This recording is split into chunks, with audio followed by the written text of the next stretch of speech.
Hello everybody and welcome to my channel.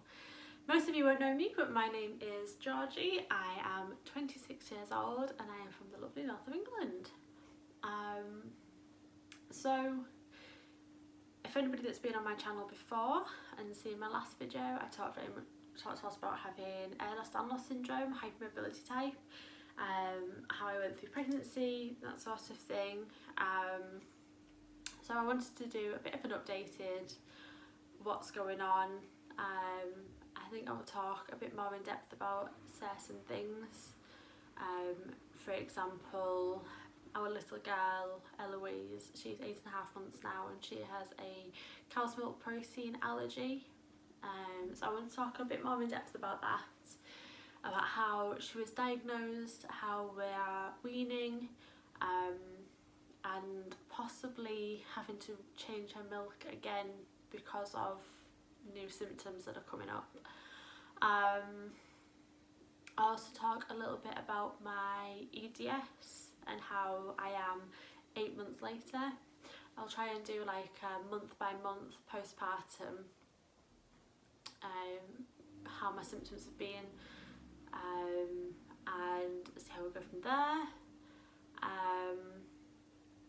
But the main things I suppose that's been going on is, well, we moved house, which is lovely. So we've now got a nice big house with a beautiful back garden and an extra bedroom, which means we can have people come and stay over when the government allows it.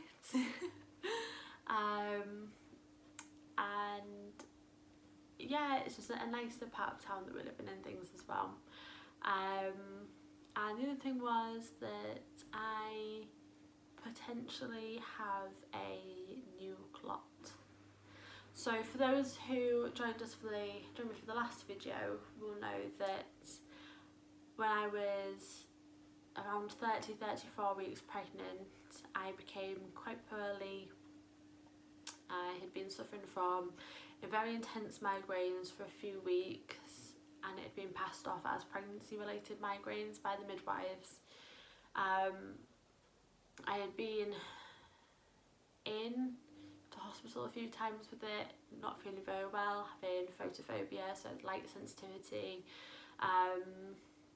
all of those sorts of things, and each time they sort of said, well, you're neurologically fine, your baby's doing well, it must just be pregnancy related migraines. Eventually it got to one night that I really wasn't very well. I had been over to see my partner's family, and driving back, now it took us 5 minutes if that to drive home from their house, I threw up 2 or 3 times. I was up all night that night, really suffering, up and down, spent a lot of the time in the bathroom crying, like holding my head, trying to make the pain go away, and nothing worked. It got to early hours of the morning, I think it was about 4:30, 5 o'clock, and it was about the moment when Kieran, my fiance, said, right, enough's enough, I'm taking you in, I'll just have to not go to work and I'll take you in, which wasn't really a problem. We thought, right, well, realistically this could be early labour, so we packed a bag for me and the baby and a couple of bits for Kieran, because you know, if you are going to labour you need something for your partner if you're allowed to have a partner with you, because you know they get hot and sweaty and stuff as well, and sometimes they're allowed to stay a little bit longer. Well, they can when the restrictions aren't put in place anyway. So anyway, we chucked a few bags into the car, and the washing up bowl from the kitchen sink, so they could throw up into that on the journey. The journey there was about 40-45 minutes, and I spent 90% of that time with my eyes closed. Some of the time I was throwing up, the rest of the time I felt like I was going to throw up, but I didn't really have anything left in my body to throw up because I'd been barely eating and throwing up. We got to the hospital, said that we thought it might have been in early labour, but we were advised to go to A&E because we weren't sure, because it was to do with head, labour and delivery thought it would be better for us just to go straight to A&E. We're likely to see the medical doctors and they'll send one of their doctors over to see me to check me over. So yeah, a little while later I ended up on the neuro ward and had an MRI and confirmed that I had a, I think you call it a venous sinus thrombosis, or it might be sinus venous thrombosis. It's basically a blood clot in the left side of my brain. So it's sort of here, behind my ear, from what was explained to me. And that was an extensive clot, so it was quite a large size. There was a little bit of blood flow to my brain, but not a significant amount. Basically, I was told that I was lucky that I didn't go blind, and that I was lucky that I didn't have a stroke or, you know, something quite serious like that, or fits or something. And I was lucky basically to still be here. So I started on anticoagulants. I started on something that was safe, obviously, for the baby, and for if I could breastfeed, it'd be something that I could carry on. So what I started on was tinzaparin injections. For anybody who is planning on getting pregnant that's on things like warfarin or Fragmin, tinzaparin is a safe one for babies, for your fetus, and for breastfeeding afterwards. It doesn't pass over to the baby in the same amounts that like warfarin does. So I was on that for a while, started suffering from horrific periods after I'd had the baby. Came off it for a couple of weeks and then started getting numb hands and feet. Now this was month and a half ago, I suppose, I started getting these symptoms. So I've been on the blood thinners for about 6 months to 8 months by this point. I started with sort of some of the similar symptoms that I got towards the beginning of my pregnancy, which was pins and needles in my hands, and I feel quite itchy and things, which again the midwife passed them off as normal pregnancy symptoms because they are for most women.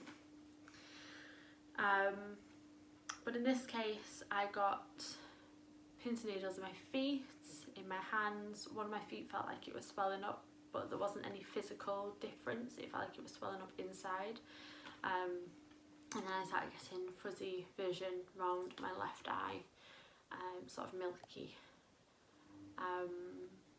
So that was quite worrying, and I ended up going into A&E getting a CT, and they said, okay, yeah, it looks like you have another clot in the same area, but not quite the same place as the last one, which obviously due to the current circumstances I had to be in A&E by myself, receiving this news, having to stay in. Fortunately I had been smart and I had taken some spare clothes with me, just in case. But I spent hours and hours in A&E that night. But I am grateful and thankful that I did go in. I waited and waited for my neurological consultant, and that's Eloise waking up. Waited and waited for my neurological consultant to ring me, which obviously he's very, very busy, and he also works on the COVID wards, so I'm not exactly his priority at the moment. He eventually rang me after I started back on my anticoagulants. I had been in for an MRI, and he said that he wasn't sure if he could see anything, but he wanted to talk to the experts, I suppose, the neurological imaging experts, and I'm waiting on the results now. It has been a scary time, especially once it's already happened once. I was very, very determined not to get to the same point that I did before when I was pregnant. I know that I have a predisposition for blood clots because of my hypermobility EDS, which is something that not everybody knows. Like, I didn't really know that until I fell pregnant and until I researched and sort of more information became clear to me about what I may encounter and suffer from because I have EDS. Fortunately, I will say my EDS has stayed relatively calm, so the chronic pain that I'm in, I do have pain, but it's only like a 2 or a 3 most days, rather than it being like an 8 or a 9 as it was during pregnancy, which I'm really, really thankful for, because it is not easy having chronic pain and a baby who is starting to talk and starting to walk and wanting to be everywhere all the time. I mean, she is an absolute bundle of joy, and I wouldn't want anything else. She has kept me going so many times. Between her and my fiance, you know, we are so proud of how she's doing. You know, 8.5 months, and she's saying half a dozen words, and she is nearly walking by herself. She is doing so incredibly well. But yeah, so I think the moral of this video, or the what I want people to take home from this video is, if you know that something's wrong with you, and you really truly deep down feel that you know that there is more wrong with you than what the doctors are necessarily saying, push for what you think you need to find those answers. Even if it ends up that you're wrong and that your mind's put at rest, push. Especially when you're suffering, so you can't perform and do your normal activities that you would do.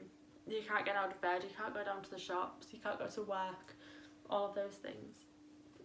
It changes you from being a lovely, bubbly, lively, happy person to somebody that's depressed, that's somebody that's depressed and insecure and doesn't want to see anybody, doesn't want to do anything, isn't excited about what's going on. You know, talk to the doctors, tell them what's going on, tell them what you think you need. Because at the end of the day, if anybody else's GPs are like our GPs, we tell them what we want and what we are hoping from the consultation. And then they will give their advice on top of that. But push for what you want. As long as it's not something stupid like a pill that costs £1 million or something, that you're not sure if you're on the right track for the condition. You know, make sure you know what's going on with your body, do some research, but don't scare yourself, because, you know, find that line. But yeah, so that's sort of what I wanted to chat a little bit about today. I'm going to try and upload again next week. Hopefully there'll be slightly less noise going on.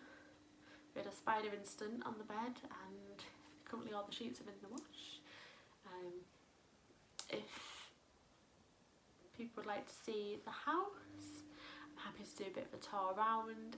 It's not a huge house, mind. It's, you know, I mean, you can see this is the living dining room, this is the majority of the downstairs, but it is lovely. It's a lovely little house.